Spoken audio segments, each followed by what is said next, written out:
It is now 10 o'clock, so we will call the Legislative and Congressional Reapportionment Committee to order.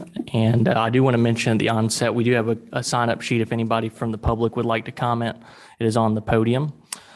We do have one bill on the agenda today, Senate Bill 472 by Senator Kennedy. Senator Kennedy is here, as is Tricia Pridemore, Chairman of the Public Service Commission. And Gina Wright with the Joint Legislative and Congressional Reapportionment Office is also here as well. So Senator Kennedy, I'll let you present the bill, and feel free to defer to Chair Pridemore and Gina as well.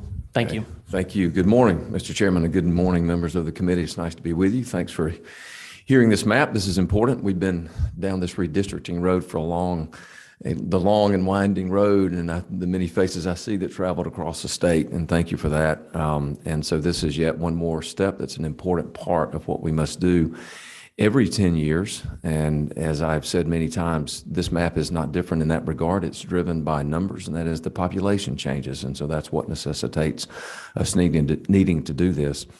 And let me also say, congratulations, Mr. Chairman, on your appointment. This is such an important committee, and it's going to be one that I would anticipate you're going to have to be active on, and I'm glad your hand is going to be on that process on behalf of the House as we proceed forward over the next coming months and years, dealing with what we worked on in November. So congratulations, and I'm glad you're there. So as I said, we must redistrict because of population shifts and population changes, and that's the primary driver of any redistricting process. Number two, I would tell you that this map honors the principles of redistricting that I think we all agree to, both the House and the Senate, and how we would approach the redistricting process. We honored those and respected those principles as we went forward here. You'll see that in things such as all the counties are whole. We did not split any counties here. The districts are well drawn. And you'll see also, very importantly, excuse me, that, and I'm a little remiss in the thanks. I should have thanked Gina Wright and her office for being here. And that was my next point, which is importantly, and for your comfort level, and to attach some assured competence to this, Gina Wright's office was involved and has approved this and says this meets the metrics and the standards by which we should, and by the process, and more importantly, the map that you have in front of you. This map is constitutional. And I would just maybe two final points. One is that it meets what we came to call, I think it's based in Latin, but it's a real fancy phrase. The map is pretty. Right, Ms. Wright? It's pretty. It's a pretty map. You look at it, the districts, they make sense. They're not gerrymandered. They're not really weird looking. And then finally, I would just say thank you for the seriousness that you'll take this with, because the work of the PSC is very serious. They deal with statewide issues. And as we know, there are 5 districts, but each member of the Public Service Commission is elected by the state as a whole.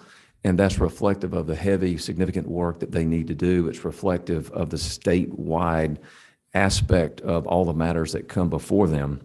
And with that, Mr. Chairman, I would maybe pitch it to the PSC chair, Absolutely. Who is here, and ask her for any comments or corrections she might want to make. Absolutely. Thank you, Senator Kennedy. Thank you, Mr. Chairman. And let me also reiterate the congratulations on your appointment to chair this committee. Good morning, Mr. Chairman and esteemed committee members. I come to you today on behalf of the 5 Public Service Commissioners to humbly ask for your support of this map. Every 10 years, the Public Service Commission is required by law to review our map and put forth a new one. 5 commissioners looked at our district.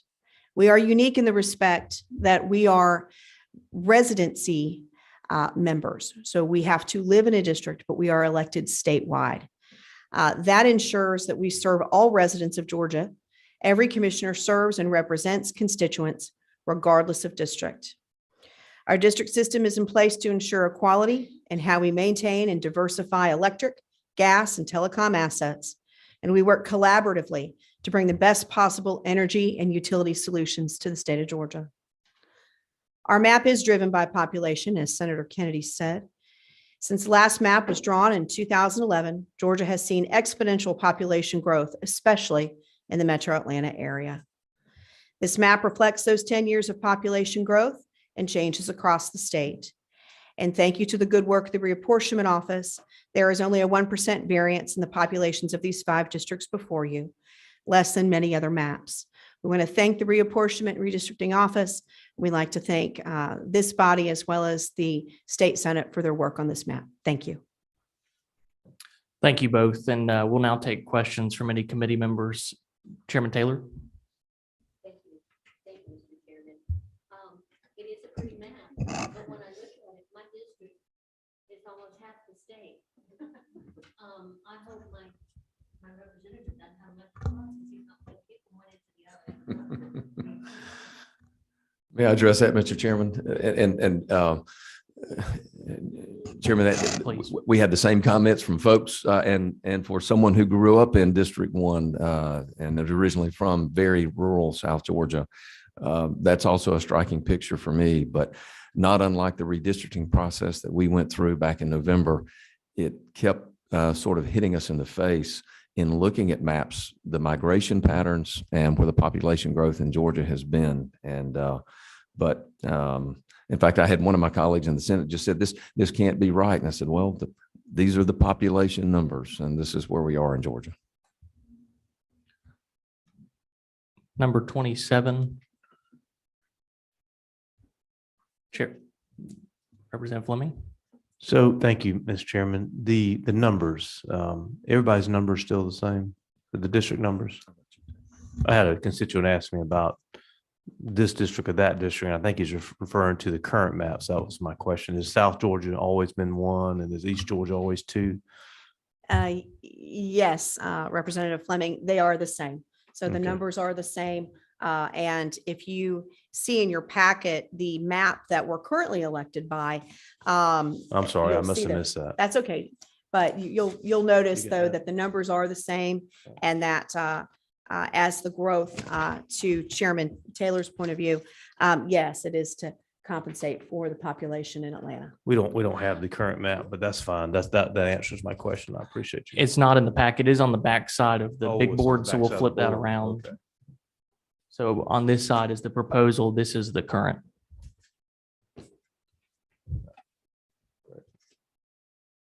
So basically, like everything else, all the maps, everything moves north a little bit. Gotcha. Yes, sir. Okay. Yes, sir. Thank you. Thank you for that. Appreciate that.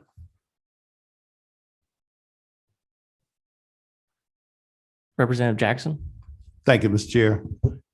Senator Kennedy, I was just surprised when I got a notice that we were meeting. All the other state plans were drawn in the special session. Why are we late on this one? I'm going to ask her to ask the chairwoman to correct me if I'm wrong, but I believe it was because the governor's call for special session did not include redrawing and redistricting for the PSC. Okay, thank you. Yes, sir. Representative Prince. Thank you, Mr. Chairman. And this, I would like to, if possible, offer a friendly substitute to the Senate Bill 472. And it goes basically on or about line. Representative, if it's okay, we'll Oh. wait till we have a motion on the bill and then we'd consider any amendments or subs at that Okay. time. Any additional go. questions on the proposal before us? Number 16. Is that Representative Alexander? Thank you, Mr. Chairman. Is it a reason why this was not, why it's being introduced again so late? I know Representative Jackson asked you a question, but given that we have so close to qualifying, which is next week, wouldn't it make sense to delay the effective date of this act until next year? I mean, Representative- what's the rush? That's where I'm getting at. Well, the rush is we need to get it done in time before qualifying and have that done. So I think you kind of asked a two-part question. That would be my answer to why we need to get it done. We certainly don't need to wait for the same reasons that we had to redraw the maps of the House, the Senate, and the congressional districts to get done so that we have good legal maps with proper population drivers in them for the 22 election cycle. The first part of your question really was sort of why are we a little bit late in the process? And I'll take the blame for that. There's a little delay in us getting the map filed on our side. And then there were some delays and some procedural delays in getting it to y'all. So please, with regard to that, blame me. Please don't blame the PSC or Chairman Pridemore. Please, just that's on us, and forgive me for any inconveniences that's created on the House side to get it done. Representative Jackson. Thank you, Mr. Chairman. Just Senator, wasn't the deviation, overall deviation of the 2012 PSC map already within constitutional limits under the 2020 census? Well, no, sir, I don't think it was. And if with your permission, I'll sort of lean on Gina Wright to answer that as the numbers person. But with the population changes, if you had left the districts as they were, we would have had significant population deviations within the 5 districts, such that it would not have been deemed acceptable, number one. And number two, I would suggest, Representative, that just it would not have been good form to have left things the way they were, given the significant population growth in Georgia from 9.6 million to 10.6 million people in a 10-year period, one redistricting cycle, and the significant migration changes that we saw, as we were alluding to earlier, from South Georgia and also from North Georgia. On the Senate side, Northwest Georgia actually lost population and migrated south, if you will.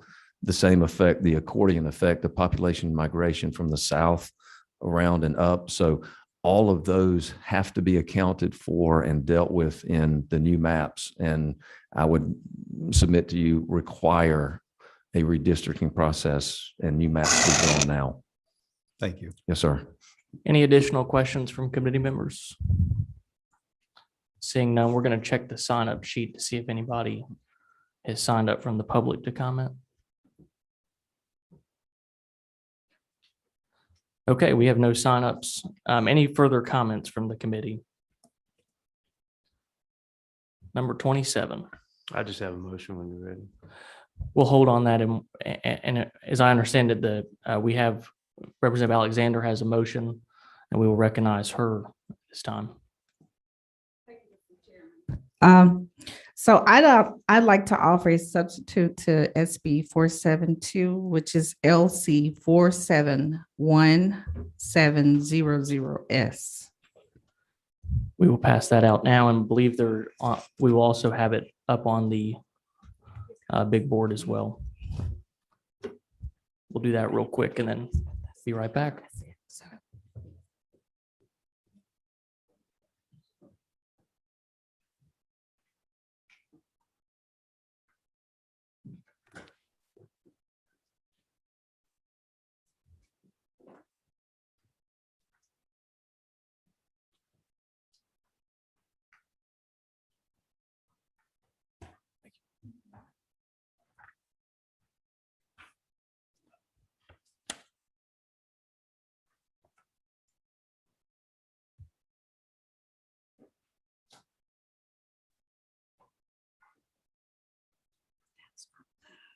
That's not the substitute.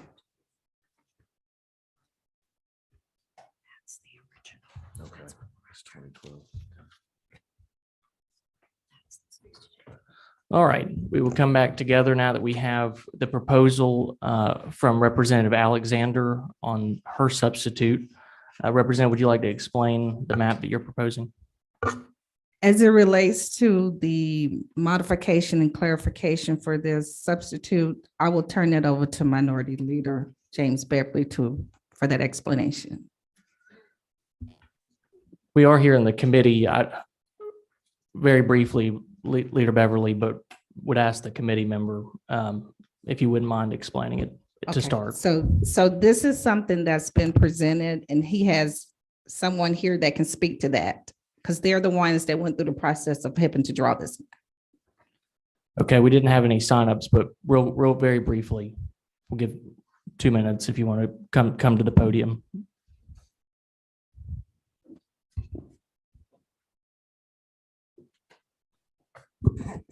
Thank you, Mr. Chairman. In the interest of time, I appreciate you indulging us in a substitute.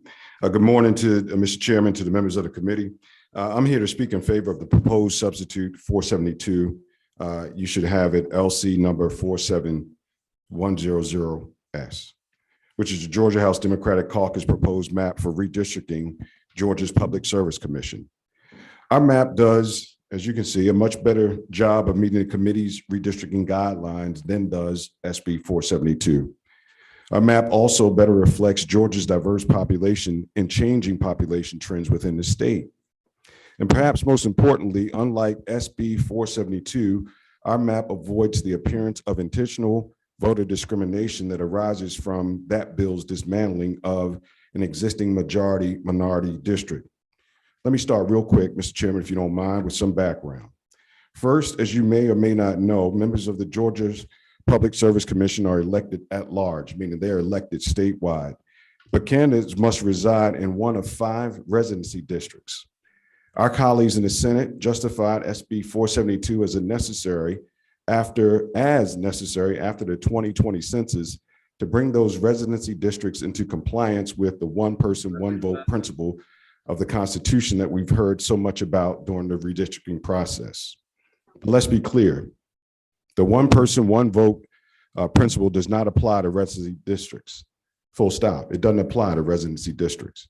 The Supreme Court decided that in 1975 in a case called Dallas County versus Reese, one person, one vote is thus not a reason to redraw the PSC residency districts. Second, if the one person, one vote principle did apply, there would be no reason to redraw the 2012 districts because the population deviations remain within constitutional limits after the 2020 census. My colleague in the Senate never told us what the population of the existing districts were after the 2020 census. But we asked the LCRO, which is here today, to provide those numbers. They appear in your packet on page 3. If you go down page 3, line 6, I think it's line 6, if I'm not mistaken, you can see the deviation. You can see that the overall deviation in the 2012 plan under the 2020 census is below the 10% threshold that is presumptively constitutional. So even if the one person, one vote principle did apply, it would be no justification for SB 472. Third, the other thing is apparent from the 2020 census data that the Senate didn't want you to see or use. If you look closely at page 3, you can see that 2 of the districts in the 2012 PSC map are now majority minority. 10 years ago, none of them were majority minority. That's on page 2 of your packet. Today, 2 of them are majority minority, districts 2 and 3. Fourth, SB 472 was introduced only after a federal court issued a ruling in late January of this year, indicating that the at-large method of electing members of the PSC likely violates Section 2 of the Voting Rights Act. Trial in that case is set for this June. Leader Beverly, we could Wrapping up, Mr. Chairman. wrap it up, but thank you.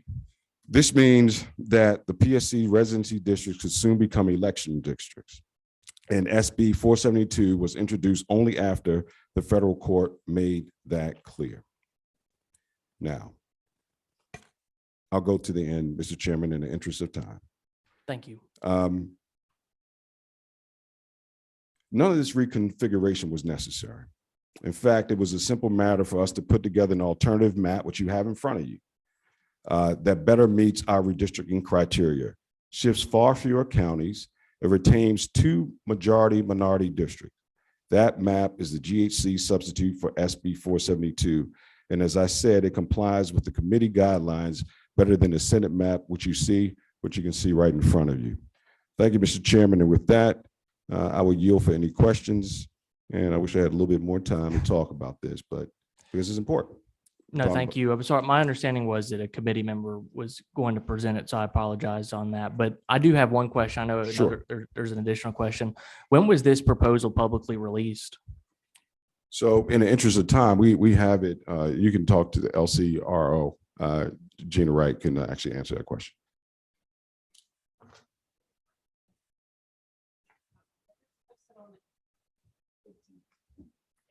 It was posted on our website at about 9:40, I think, after we were given the go ahead to post it. Normally, I would post it after the sub was presented in committee, but they requested that we go ahead and post it, so I did go ahead and post it about 9:40 a.m. this morning. Okay. I just wanted to note that, so we're being asked to vote on something we've seen for about an hour. Representative Fleming, did you have a question? Any other questions from the committee? Representative Alexander, did you have anything you wanted to add on your proposed sub? It's just a comment, Mr. Chairman, but as a committee member, I'm just not seeing this proposal by Senator Kennedy also. Senator, when was that proposal released? You mean our Your map that was, Your well, proposal, it a was, couple weeks ago? is that yeah, right? yes, sir. That's what I was thinking 2, 3, maybe longer weeks ago. That's And what it's I was thinking. also was passed out of the Senate last Thursday. February 8th. We just pulled that up. Thank you. so And it's also passed out of the Senate, That's Mr. right. Chairman, That's right. last week. And of course, and certainly been in the public domain that way, if not many other ways. That's right. Representative Fleming, Thank you, Mr. Chairman. I have Senator Kennedy's bill LC 47-1544. I have a map that Chair Representative Alexander has brought to us, but I don't have a bill. there is a bill that's sitting right here. It's LC 47-1700S, but copies were not made, as I understand. Representative Alexander, do you have copies for the committee?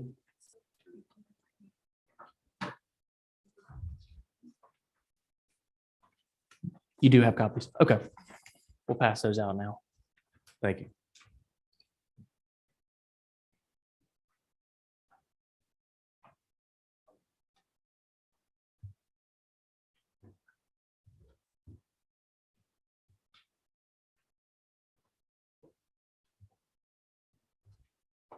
While we're passing those out, does any committee members have any additional questions? Leader Beverly, is there anything you'd like to add? Oh, let me cut your mic back on. My apologies.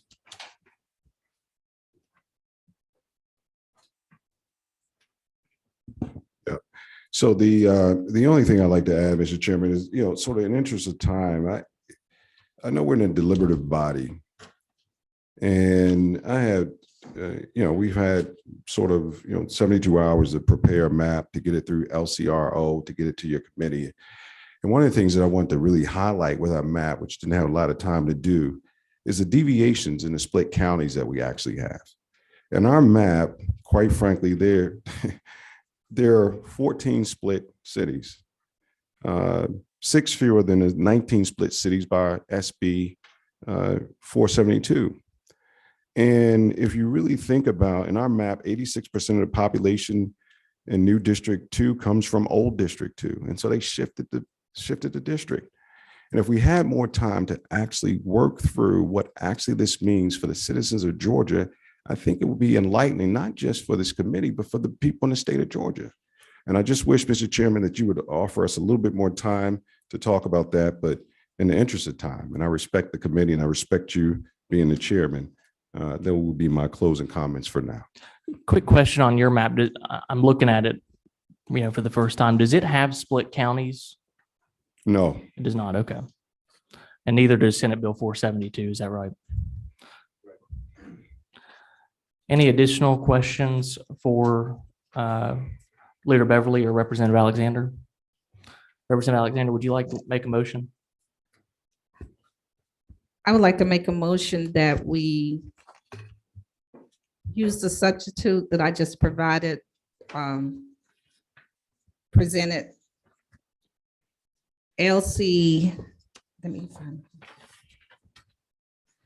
I would like to offer a substitute that we utilize LC as a substitute for 472 LC 47-17006.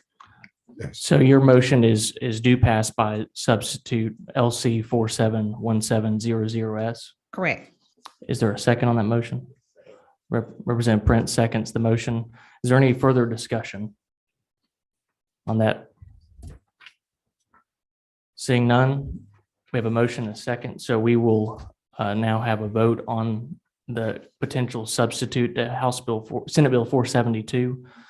All those in favor of the motion and the substitute, please raise your hand. Then we will take online vote here momentarily. All those in the room opposed, please raise your hand. Online, if you will unmute yourself, and we'll just go one by one. Representative Jones, Leader Pro Tem Jones. Representative Gilliard.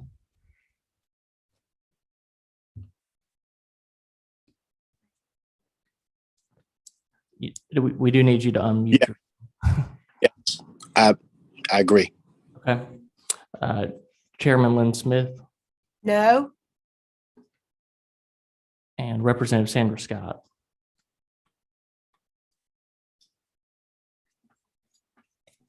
So 4 yeses, 7 nos, that potential substitute fails. Representative Fleming, did you have a motion?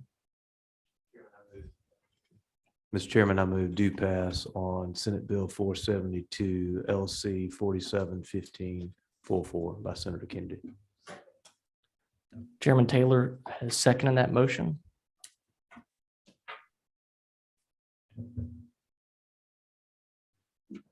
We'll take up discussion. Representative Prince. Thank you, Mr. Chairman. Is this the proper time to offer an amendment? It is. Okay, good. Yes, I would like to offer an amendment to Senate Bill 472 on or about, I guess, lines 19. Basically taking out the deleting but each and then adding a period, and then each member of the commission shall be elected, and then deleting statewide by the qualifying voters of, and then taking out this state and adding the district that the commissioner represents.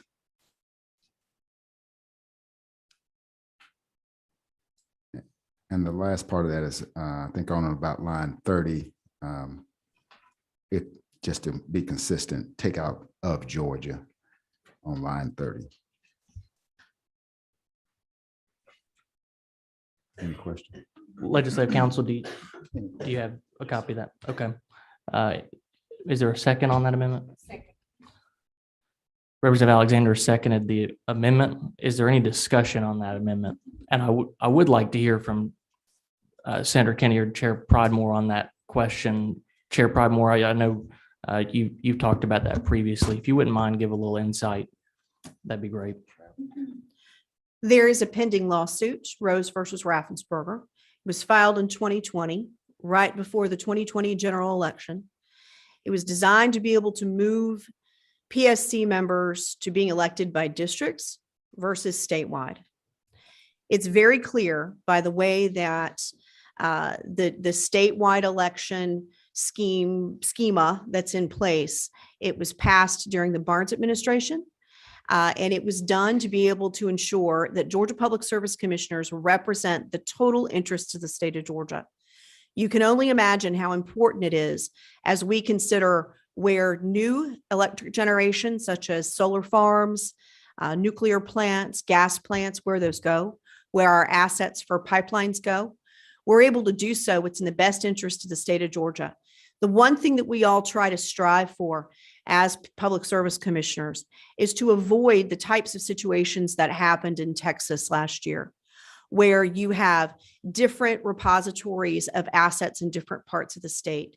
It allows us to work in a collaborative way so that we ensure the safety, reliability, and affordability of energy and utilities for the entire state of Georgia. This lawsuit is pending. I can tell you from experience, it keeps going. But just recently, last week, the judge heard from the plaintiffs seeking to stop qualifying for the PSC commissioners. The judge didn't rule on that. The judge said that maybe he'll rule on it in weeks to come, but he may not rule on it at all. The trial is set for the end of June. We'll move forward and of course, respect what the law says, but the way that the law is written is that we are elected statewide, but we come from different parts of the state, and it allows us to make the best possible decisions for the entire state of Georgia. Thank you. Representative Deloach, did you have a question? I have a comment, Mr. Chairman. I was a member of the General Assembly at the time the current law was passed. And I don't recall the exact vote, but I do recall that there was considerable conversation on both sides of the aisle about why it was important to elect these commissioners statewide, and for the very same reason that's been stated here today. And I think that continues to be true. So there was pretty much bipartisan support when this was passed. Any additional discussion from committee members on the amendment? So we have a motion and a second on the amendment. So we will now take a vote on the amendment. All those in favor in the room of the amendment, proposed amendment from Representative Prince, please raise your hand. All those opposed to the amendment in the room, please raise your hand. We will now do online. I see Speaker Pro Tem Jones has voted against. Chairman Lynn Smith No. against. Representative Sandra Scott. If you would please unmute yourself to vote.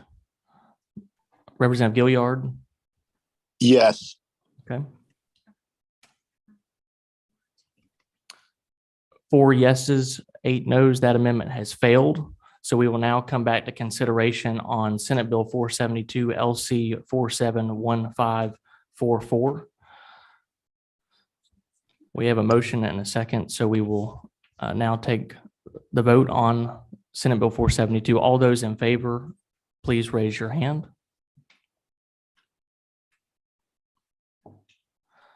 All those opposed in the room? We'll now go online. I saw Speaker Pro Tem Jones had voted in favor. Representative Gilliard, No. Chairman Lynn Smith, Yes. and Representative Sandra Scott. Okay, so Senate Bill 472 LC 471544 passes 8 yeses, 4 nos. Chairman Kennedy, we will move this on to rules now. Thank you. Thank you, Mr. Chairman, and thank you to the members of the committee. I appreciate being here with you this morning. Thank you. This meeting stands